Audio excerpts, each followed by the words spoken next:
This is an NJN News special report. Governor McGreevey's budget message to the state legislature. Hello, I'm Kent Manahan. Earlier today, Governor McGreevey delivered his budget message for the next fiscal year to a joint session of the state legislature. The governor laid out his plan for dealing with a budget deficit estimated to be just over $5 billion. The governor delivered his speech in the Assembly chambers in Trenton. Thank you.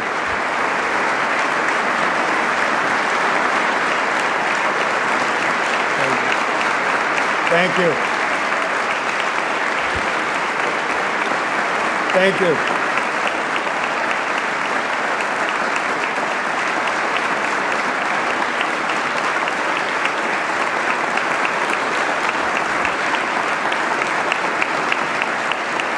Thank you.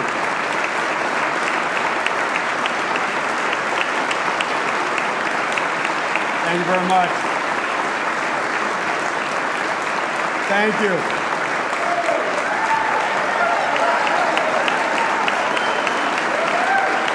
All right, Dad. Thank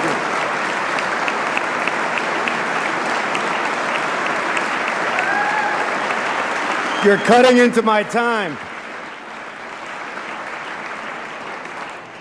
Thank you very much.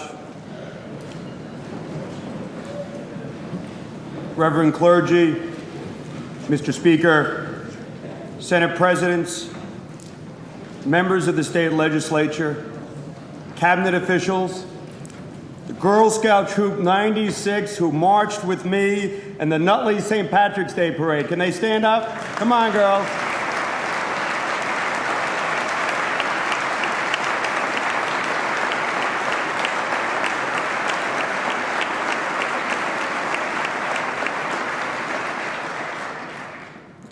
To the youngest McGreevey, Jacqueline, my wife Dina, my family, my fellow New Jerseyans. Today I'm submitting a budget for your consideration that is intended to pull us out of crisis and put our state on the right track. It is an important document representing many months of work, a blueprint to move New Jersey forward. The budget-making process has not been easy this year, and we've been faced with difficult choices and unforeseen obstacles. But I believe we have accomplished our goals. First and foremost, we have balanced the budget.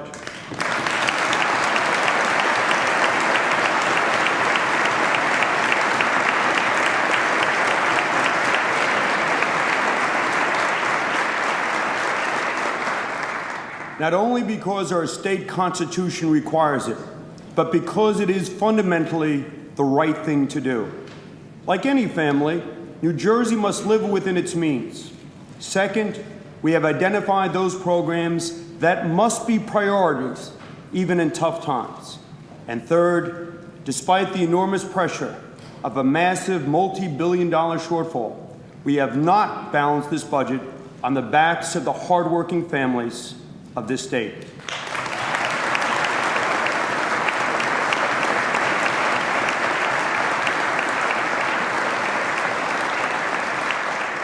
In fact, we're doing quite the opposite. We are reaffirming our commitment to property tax relief, and we're making our tax structure more fair and equitable by ensuring that corporations pay their fair share of taxes, just the way every family.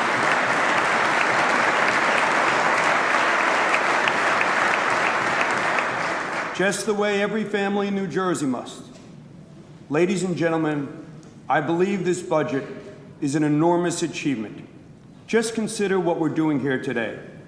We face a staggering shortfall, the biggest of any state in the nation, and perhaps the biggest in national history. And yet, we've constructed a realistic, responsible spending plan for the state of New Jersey. We're doing it without raising sales taxes and without raising income taxes.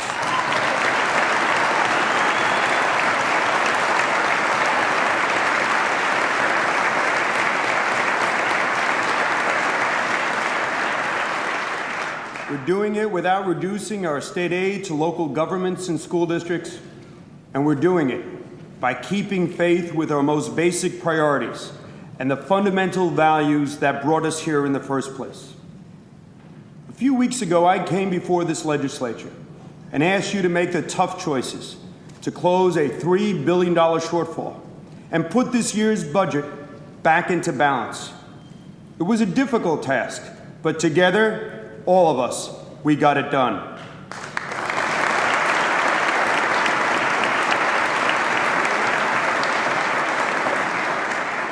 Today, I am asking you to work with me again. I want to work with you in partnership with Senators Cody and Bennett, Speaker Series, and Minority Leader DeGaetano, and with each and every one of you. We must get this job done, and we must do it together. Creating a budget for the state of New Jersey is an awesome task because the decisions we make regarding a $23 billion budget impacts people's lives every day. Building schools, educating our children, strengthening our state police, paving roads, preserving open space, providing state aid to towns and school districts. Yet, with all that we have to do, our resources have been shrinking. Tax revenues have declined dramatically in the past 12 months and have been quickly outpaced by spending. We were forced to close a $3 billion shortfall to bring the last budget back into balance. And now we're closing what the very latest revenue projections suggest is a $5.3 billion budget gap. This is not the budget I wanted to submit. It does not, and unfortunately cannot, reflect all of my priorities. But as governor, it is my job to hold the line. It is my job to say to the citizens, this is what we can do with the resources we have. I cannot tell you that this budget meets every need or solves every problem, but I believe it will put us on the right path because I believe it was driven by the right priorities and the right values.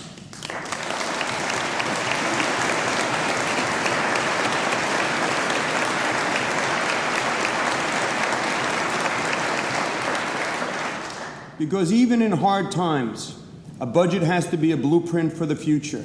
It has to reflect our values as New Jersey families. I've traveled all over New Jersey in recent months, and I've talked to thousands of people in hundreds of communities in every single county. And as we worked on this budget, I found myself remembering their stories. The grandfather I met in Gloucester County, who was spending all of his money to keep his ailing wife at home in a nursing home bed in the living room, instead of putting her into a nursing home, but who worried about how he'll pay for his property taxes and prescription drug costs when the money is gone and she is passed. Or the police officer I spoke to South Amboy, who worked 2 long, hard jobs to support his family, but still holds on to that dream that led him to the force in the first place, that he'll help to make people's lives safer and our streets more secure. That single mom who's suffering from breast cancer and a trip to Cherry Hill, who told me how she worked all during the day and came home at night to access the internet to discover the latest information as to protocols in battling breast cancer. And she wanted to know what more the state of New Jersey could help her in accessing treatment. Or that 3rd grader from Livingston, a bright little child who was so full of hope and so curious and anxious to read and to learn. These stories came back to me time and time again as we worked, and reminded me literally each and every day of the importance of what we do here today and why we as a state need to get it right. These stories guided me morally and fiscally in the difficult choices that I had to make. For fundamentally, as a matter of conscience and ethical duty, we assemble here to do the people's business. So before I tell you the details of the budget, let me set forth the principles that underlie it. I believe we must balance our budget responsibly, but never on the backs of the hardworking families of this state.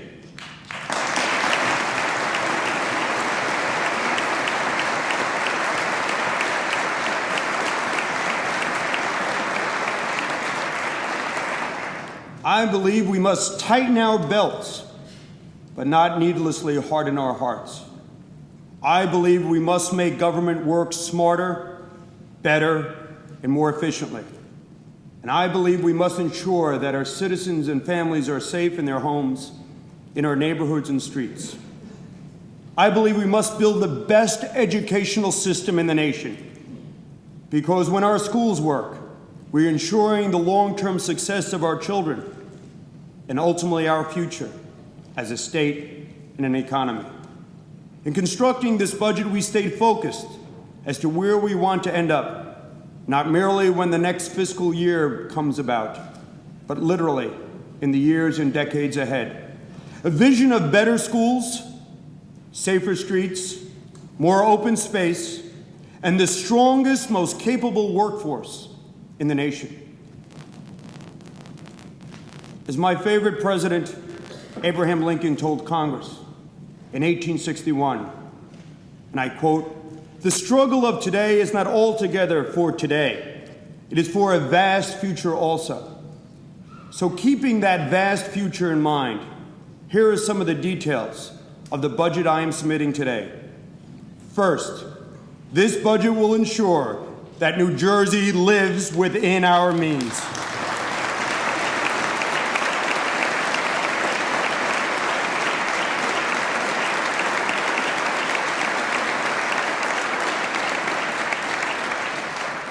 And we are doing it by cutting back in a rational, cost-effective, and responsible way, by literally making government smaller, leaner, and more efficient, by rooting out waste and mismanagement, by consolidating programs and services, and by re-examining basic assumptions as to how we tax and how we spend. Let me give you an example. I've signed an executive order today to begin the process of merging the New Jersey Turnpike Authority, the South Jersey Transportation Authority, and the Highway Authority, which operates the Garden State Parkway. We've talked about this for decades, but now is the time to do away with these redundant authorities, which sometimes behave like shadow governments, literally fiefdoms with little accountability, yet extraordinary power. We will merge them to end wasteful duplication and save our taxpayers' money.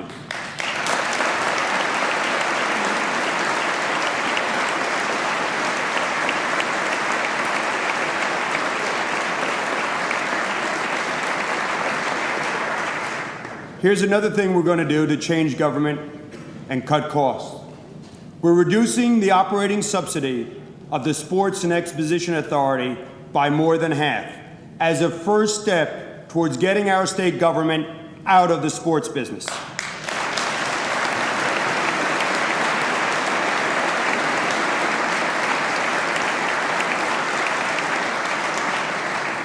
When the Sports Authority was created, it was created for the right reasons, to help bring professional sports to New Jersey at a time when the private sector simply would not help. But today, the Sports Authority and the Meadowlands cost us, the taxpayers, money. The system isn't working for the teams, and it's certainly not working for New Jersey's taxpayers. In the coming months, we will put forward a long-term plan that keeps all of our teams in New Jersey and eliminates the burden on New Jersey's taxpayer and finds the best possible use for the Meadowlands site. I am promising to you today that the Meadowlands will be developed sensibly, rationally, that it'll become an economic engine for the region, and that the polluted sites in the area will be cleaned up. Another thing we're going to do is to restructure and shrink the bureaucracy of the State Department of Education by decentralizing many of its functions and eliminating unnecessary administrative jobs. We're going to require that the Department of Education move away from paper pushing and return to its central mission, to be a leader in educational innovation and prepare our children for their future. A little less noise over there. And we're going to merge the state's Housing and Mortgage Finance Agency with the New Jersey Redevelopment Authority, because housing and economic development go hand in hand in urban economic development. This move will create new efficiencies, enable us to get the job done smarter, better, and more cost effectively. And as part of living within our means, the budget I am proposing also reflects our determination to root out waste and mismanagement. First, we've already found dollars that have gone unspent because programs were overfunded or never implemented, and we're reclaiming those dollars. Second, I've already required a 5% across-the-board cut from all state departments. And third, there will be more reductions in the size of the state workforce. We have already eliminated 600 positions as part of the necessary process of shrinking government. There will be 1,000 more reductions achieved from early retirement, attrition, and if necessary, layoffs. I've said many times that state government has to do more with less in order to meet our obligations. We will make government smaller, smarter, and stronger as we make it more efficient. But even as we are confronting the tough decisions necessary to live within our means, we as a state recognize that there are certain priorities that we simply cannot abandon. That's why we've added new initiatives to the budget, carefully and judiciously, in those areas where it is needed most. One of those areas is education. There is no greater obligation to the next generation of New Jersey citizens than preparing our children for the future. This year, we will add $10 million for a new literacy initiative, the first piece of a 4-year, $40 million program that puts reading coaches in schools that need them. What's particularly disconcerting is that we have literally hundreds of grammar schools all across New Jersey where 30% of the children in 3rd grade cannot read at or above 3rd grade reading level. Literacy must be our driving passion, the prism through which we see educational reform.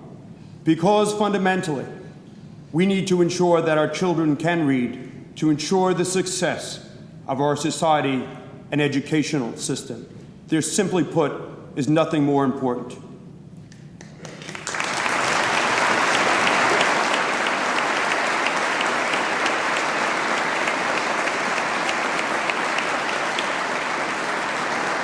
As part of our commitment to having the best prepared workforce in the nation, we are following through on our commitment to establish career academies, partnerships with the private sector, with the business community. This is a bold step, creating a new partnership with the private sector as part of our effort to change the way we have traditionally thought about education. We recently received our first commitment, $500,000 from the Pfizer Corporation to create a career-themed academic program beginning this September. This academy will incorporate technical training, work-based experience, and mentorships for students at a local New Jersey high school. My deepest gratitude goes to Pfizer Chairman Hank McKinnell for answering this call. It represents the best tradition of corporate responsibility in the state of New Jersey.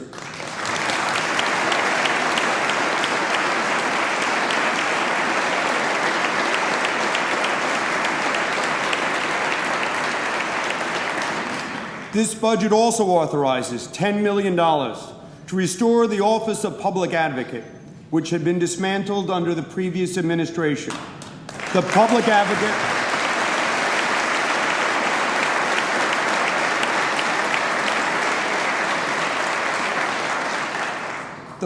Advocate will be the people's watchdog and fighting on behalf of average citizens, families all across New Jersey, on issues including insurance and utility rates.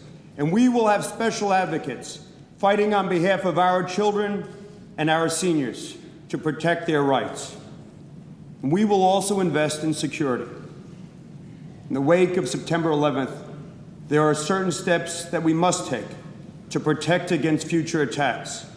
We need to treat security as a shared responsibility with federal, state, local, and county officials.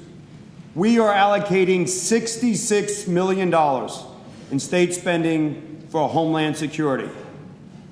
This includes funding for the newly created Office of Counterterrorism under the Attorney General, which will be responsible for a comprehensive strategy to prevent and mitigate terrorist attacks in New Jersey and coordinate with federal and local law enforcement agencies. This also includes $25 million to strengthen our public health system, to expand our laboratories, and to better equip our hospitals and emergency medical teams to protect the public against new and old threats. This will supplement $27 million in federal funds promised to our state to combat bioterrorism. And we are dedicating properly $100 million over the next 4 years to create a state-of-the-art administration and training facility for the New Jersey State Police.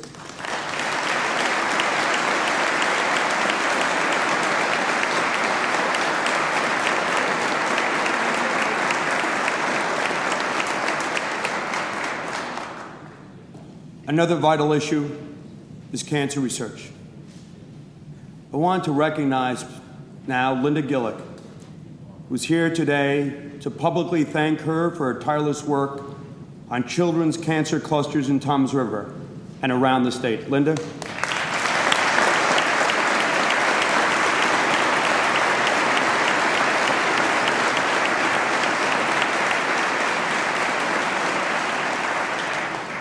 In this budget, we will provide $28 million for the Cancer Institute of New Jersey under the very able leadership of Dr. Bill Hite.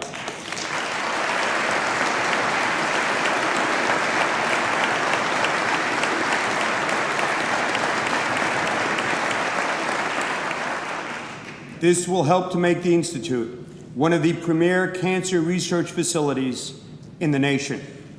A new grant of $500,000 will go to Cancer Cluster Task Force to investigate cancer clusters, such as the one in Toms River. And we are dedicating $30 million for a broad range of anti-tobacco initiatives to help New Jerseyans quit smoking and prevent them from starting.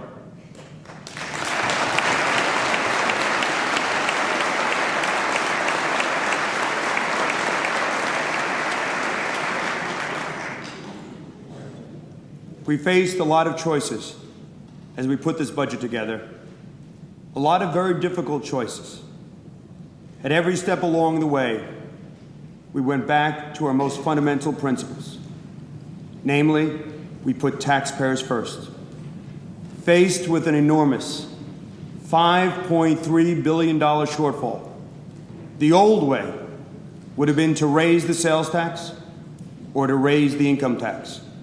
That would have been wrong.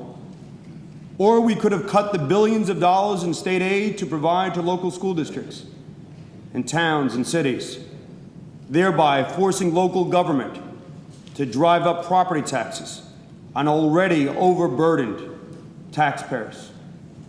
That too would have been wrong. Those are the traditional solutions we've seen New Jersey state government rely upon so many times in the past. But deliberately, we did not do those things.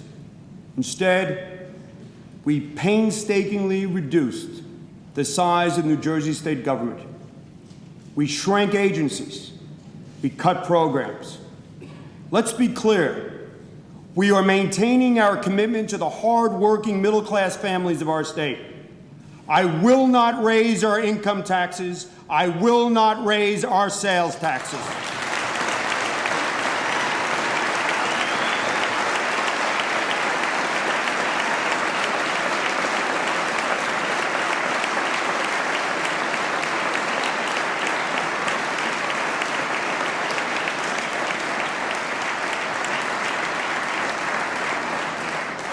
And I will not reduce the property tax rebate programs that provide direct relief to middle-class taxpayers.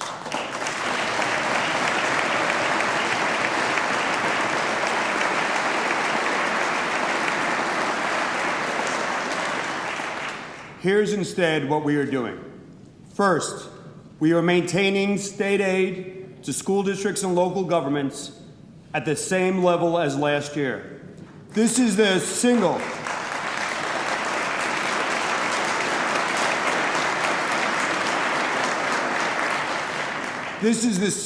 largest portion of the state budget, nearly $10 billion, or nearly 50% of what we spend.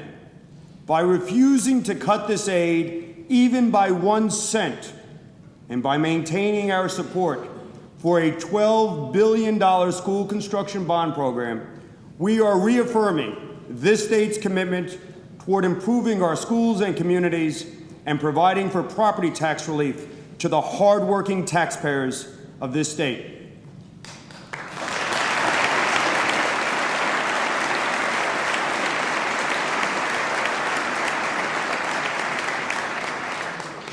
And as a former mayor, I refuse to accept the premise that school districts and municipalities can't make the same hard choices that we in the state have.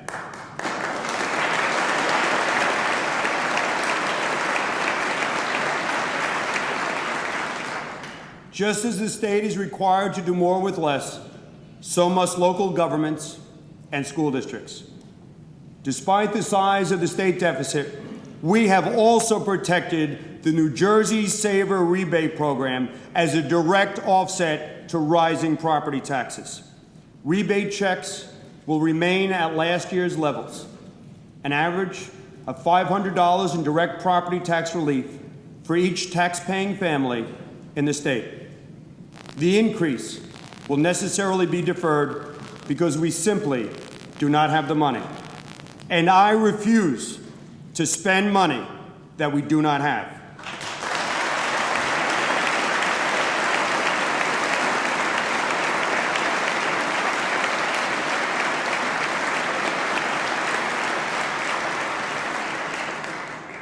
As I promised, we're also going to put an income cap on the Saver rebate to target it to those hardworking families who need it most. From now on, families earning more than $200,000 per year will not be eligible for the Saver. As I committed, that savings of approximately $48 million will be put towards paying the state's debt, which has literally tripled over these past years. We must spend down New Jersey's debt.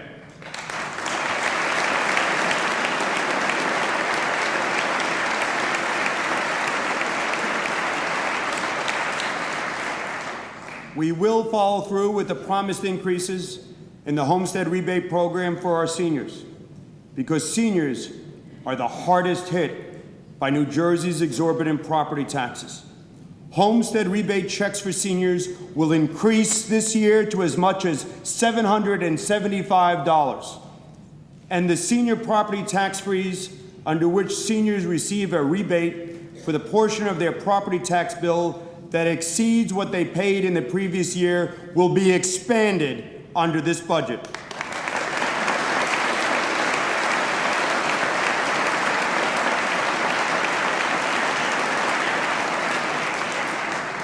As promised, the income eligibility level will be doubled so that more than twice as many seniors, literally tens of thousands of seniors, will be eligible to receive the benefits of this program for the first time. For a married couple, the income eligibility level rises from approximately $22,000 a year to $44,000 a year. It's the right thing to do. And yes, we're also making changes to the corporate business tax, which is neither fair nor equitable. It's broken, and we're going to fix it.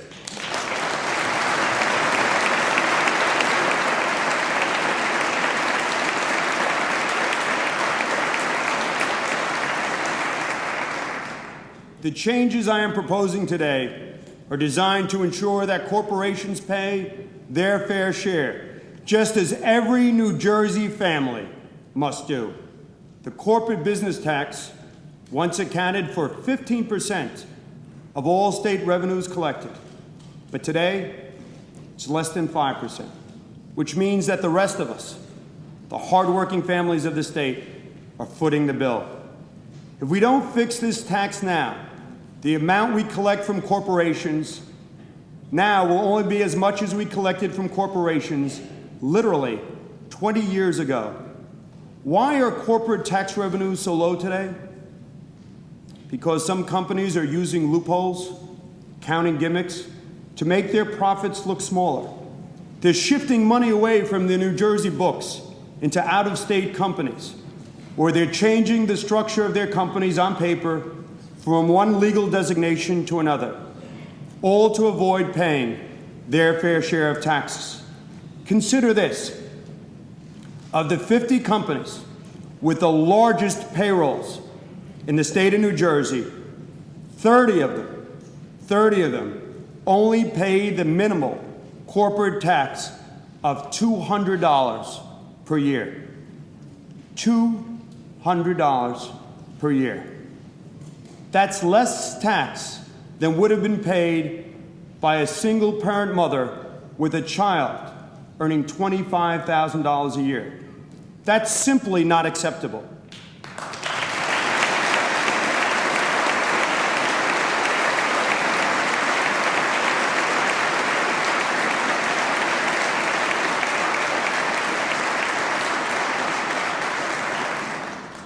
You don't need to be an accountant to know that those loopholes are not fair and must be changed.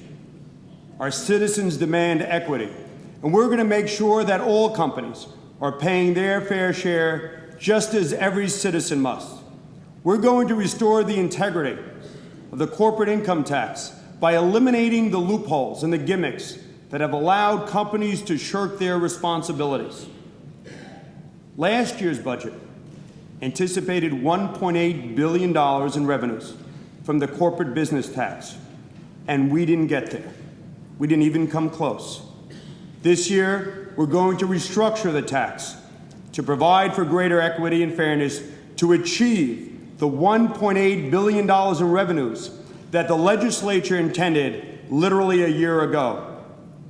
And we're going to do this fairly so that companies that have been paying their fair share are not penalized or affected.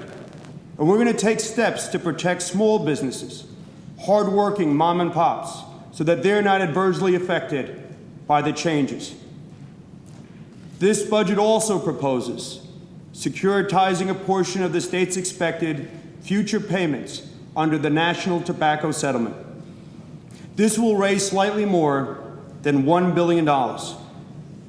This step, which several other states have already taken, reduces the risk to the state in the event that tobacco companies fail to meet the financial projections under the National Tobacco Settlement. And finally, like many other states in the region, we are proposing a 50-cent hike in cigarette tax. This is not only sound fiscal policy, it's good public health policy. Studies have clearly shown that increasing the cost of a pack of cigarettes is literally one of the most successful ways to reduce smoking. That change will raise approximately $200 million. As I have said, this budget will not solve every problem. The record growth during the 90s is over, and we simply cannot spend money that New Jersey does not have. Ladies and gentlemen, members of the state legislature, the cabinet, I am proud of the budget that I submit here to you today. I believe it is a roadmap that will lead us to a stronger, fiscally sound New Jersey. But as we work together and continue to confront difficult choices, we must hold fast to our principles and values. Now, I ask for your work. I ask you to join with me in partnership to enact this budget for the benefit of all the citizens we were elected to serve. I ask you to join with me in putting the interests of the hardworking people, the middle-class families of this state first. I ask you to join with me in refusing to balance this budget on the backs of the already overburdened New Jersey taxpayers. As we begin the process of enacting this budget, I want your suggestions, criticisms, and yes, your advice. If there are parts of my budget that you cannot support, please come up with something of equal or greater value to replace it. But do not idly criticize without an alternative. I mean to hold us all accountable and responsible for our actions. I am ready to listen. I said several weeks ago that we must be tough, and yes, we must be fair. I believe that we must work hard, work together in the weeks ahead. If we uphold the principles I have outlined here today, we will indeed have a balanced budget which represents the right priorities, the right values for New Jersey's families. And most importantly, we will lead New Jersey to build prosperity and opportunity for all of the citizens of our great state. Ladies and gentlemen, thank you for your efforts. Thank you for your hard work. May God bless this great state. And now, let's get to work. Thank you. We are now going to take a break in our coverage of the governor's budget message, and we'll be right back with more, so please stay tuned. We're going to send it back now to my colleague Michael Aron, who is standing by in the Assembly chamber with the legislative response. Michael? Ken, I'm here with the 4 budget officers of the legislature, 2 senators on my right, 2 assemblymen on my left. The senators are Wayne Bryant of Camden County, Democrat, Bob Littell of Sussex County, Republican. The assemblymen are Lou Greenwald, Democrat of Camden County, Cherry Hill, Joe Malone, Republican of Burlington County, Bordentown. Senator Littell just said before we came on the air that the governor put on a pretty good show. Is that what you think? Yes, I think he got the emphasis in the right place, and he drove home a message that was essential for the state of New Jersey to tighten its belt and get through this financial crisis, and he called on everybody to participate. Senator Bryant, Senator Littell thought it was pretty good. What did you think? I think he did as well as one can expect in terms of the crisis that we have, and I think he laid out a way of us getting back to fiscal stability, and I think at the same time providing as much as he could in the areas for property tax relief and education that he could.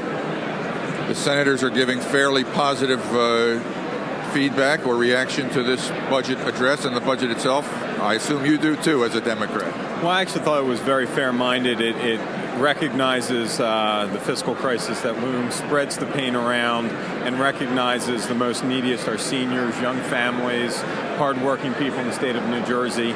We cannot put this burden on them if we intend to stimulate our economy.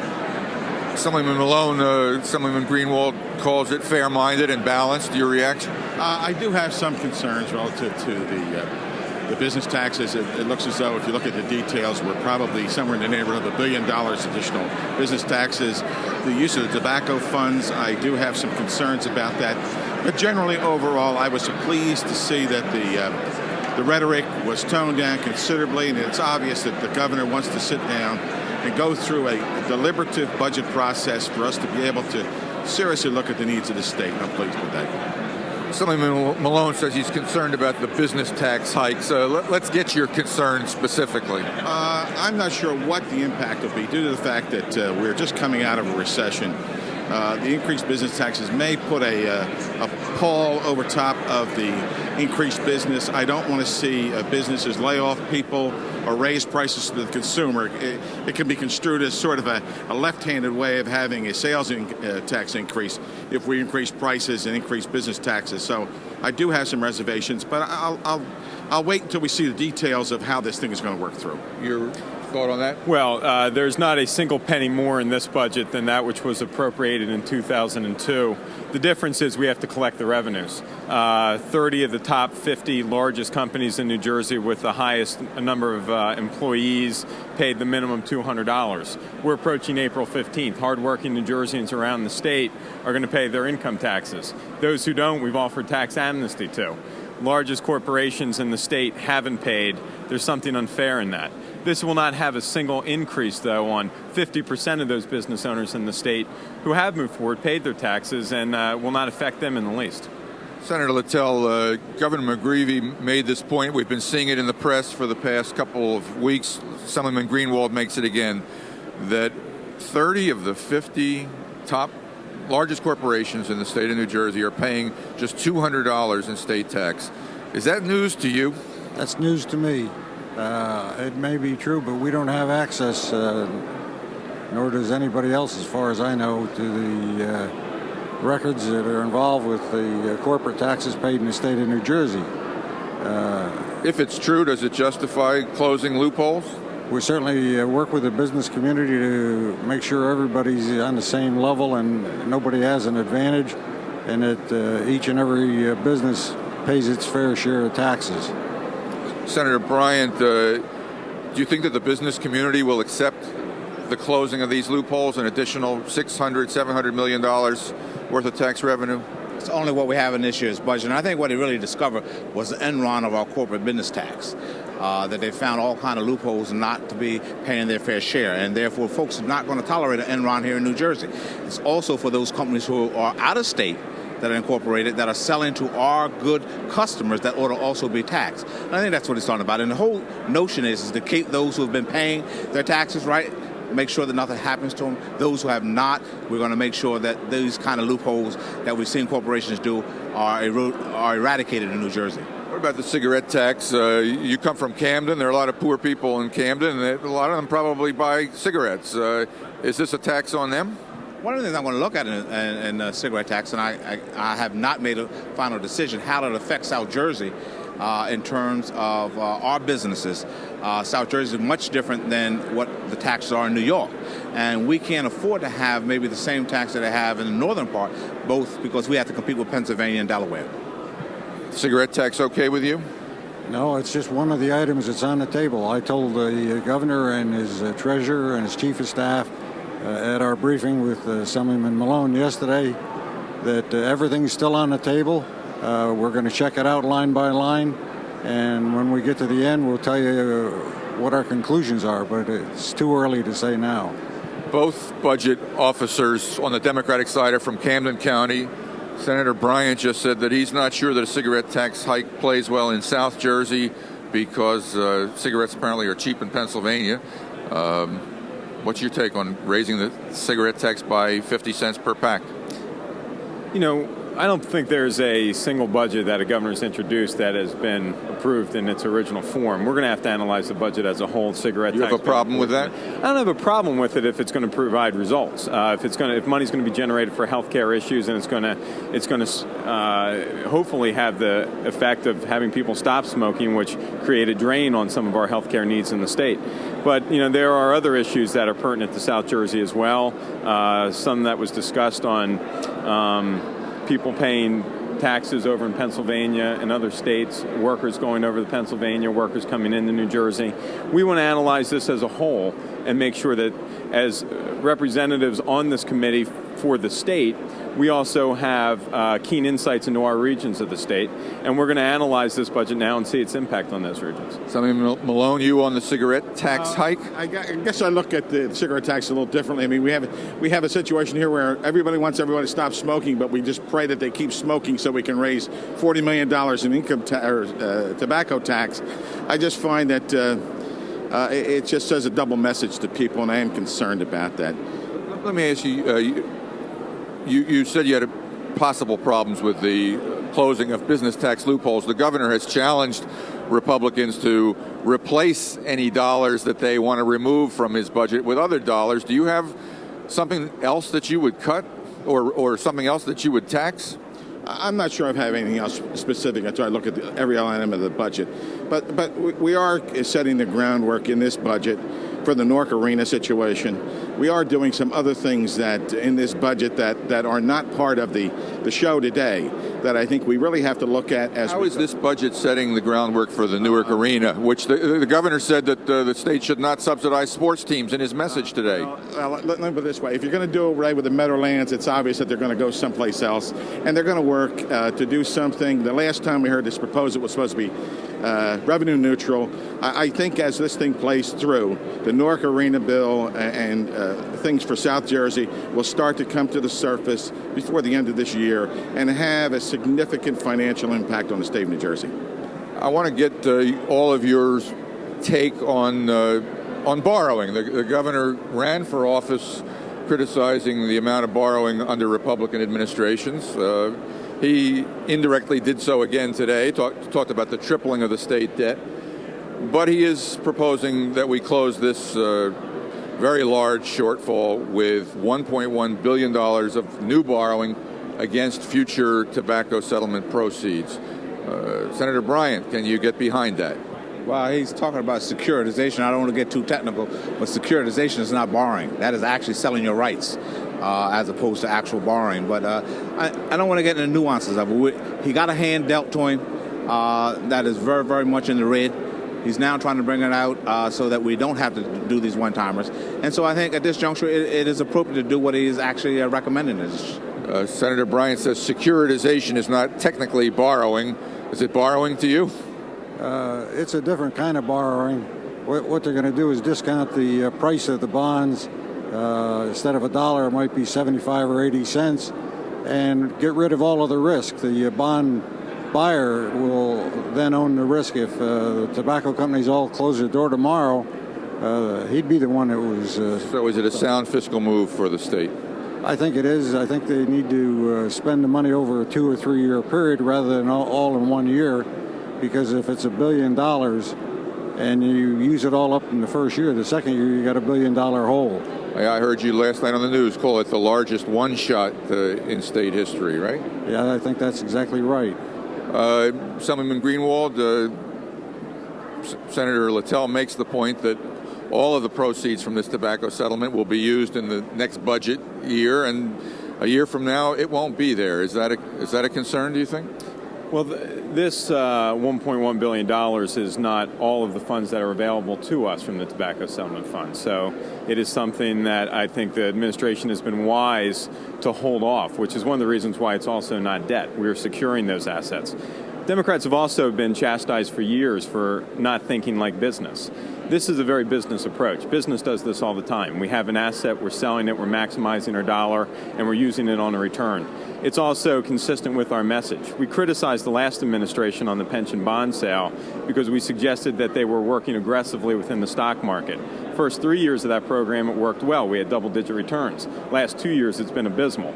What we're suggesting is the residents of the state of New Jersey should not be in the stock market, whether they're playing with the tobacco industry or any other marketplace. We need to get this money now, get it safe, get it secure, and help address the needs of the residents. Assemblyman Malone, your take on the borrowing of against the tobacco settlement? I guess if you're happy with maybe getting 50 cents on the dollar for your borrowing after you take out fees and interest, I think that's what we're doing with this tobacco money. I think we're going to lose money that we would have actually gotten dollar for dollar by doing this borrowing.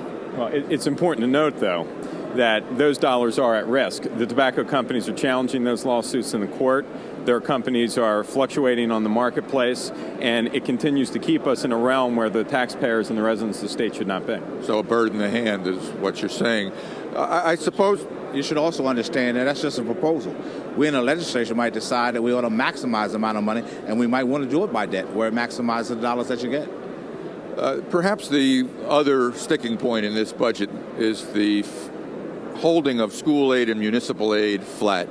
Republicans are starting to say, and school and local officials are starting to say, Governor McGreevey, who campaigned on lowering property taxes, is going to drive up property taxes by holding state aid flat.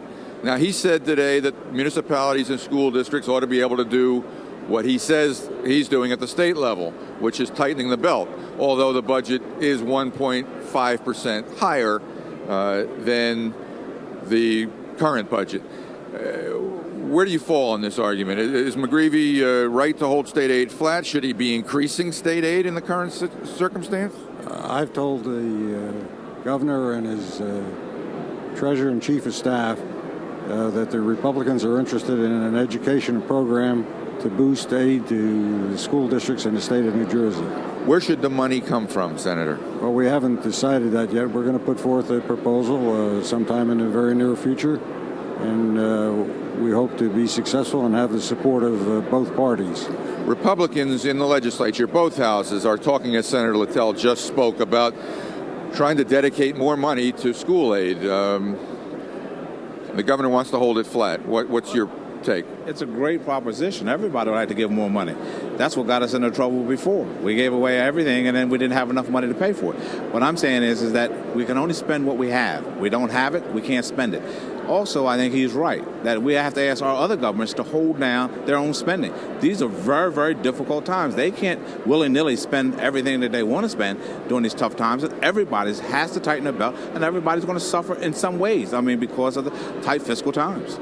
Assemblyman Greenwald, can you justify flat state aid to local officials and school officials in your district? Well, it is difficult to turn to our taxpayers and say to them that we're going to hold you harmless. The reality is, as you stated, the budget is up only 1.5%. Over the last 8 years, it's averaged a 5.9% increase. You take out the constitutional requirement for the additional aid to Abbott districts. You take out the need, which I think every resident would say, for homeland security at this day and age. And you take out what is a well-thought-out proposal for cancer research. The budget is up less than $100,000 from last year. The reality is that we need to find this money somewhere. There have been some proposals to put more money in. They take it from charity care, they take it from other areas of government, and they don't replace that. This is now a balancing of priorities and needs as opposed to wants, and we need to make sure that all of these issues are funded, and we have to balance the needs, we have to balance the priorities, and we have to balance the pain. But if state and schools, if local government and school governments did as the state is proposing and increased their budgets by 1.5%, that would be a 1.5% increase in property taxes around the state, correct? It would be, which is one of the reasons why the governor has been committed to preserving this Property Savers Rebate Program and Homestead Rebate Program, especially for, again, seniors, young families, and middle-class working families. Assemblyman Malone, are you going to make a political issue out of this? Of course. The issue really is fairness. And if you're saying to school districts that have massive increases in student enrollment that they have to hold the line and not get additional, what about the school districts that are losing enrollment? If this thing were done on a fair basis where you had on a per pupil basis, hold harmless, I would support this 100%. But all I can say to local taxpayers is dig deep. It's not going to be cheap. All right. One of the things that they don't talk about is that if you're having all this enrollment, you're also having an increase in ratables. So therefore, you're bringing in more income. So therefore, you can offset it if, in fact, you're not spending at outrageous levels. If you're spending at 1.5% and you're getting all these students and you have this ratable base, you ought to be able to balance your budget. All right. Well, I think we've gotten a preview of the dialogue that's going to take place in the legislature over the next 2 months as both houses mark up this governor's budget proposal. I think the Assembly and the Senate are holding joint budget hearings around the state, public hearings beginning soon. April 3rd, April 10th, and April 17th. All right. Well, there will be North, Central, and South. North, Central, and South. All right. And we're going to work together and make a budget that works. I would honestly have to say there are some good things in this budget. I'm not going to say that there aren't. Some of the education proposals they put forth, I think there's going to be some room here for compromise and to work some of these issues out. And I have a lot of respect for our counterparts on both sides of the aisle. That I think we're going to work through this and work with the governor. We don't have a choice. We have to do this. All right. On that note of bipartisanship, we will look forward to watching the legislature work on this budget over the next 3 months. They have constitutionally until June 30th to get it to the governor and for him to sign it. This is Michael Aron in the Assembly chamber. Back to you, Kent. Thank you, Michael. And that concludes our coverage of Governor McGreevey's budget message to the state legislature. We'll have more on the governor's speech on NJN News at 11 tonight. I'm Kent Manahan. Thanks for being with us.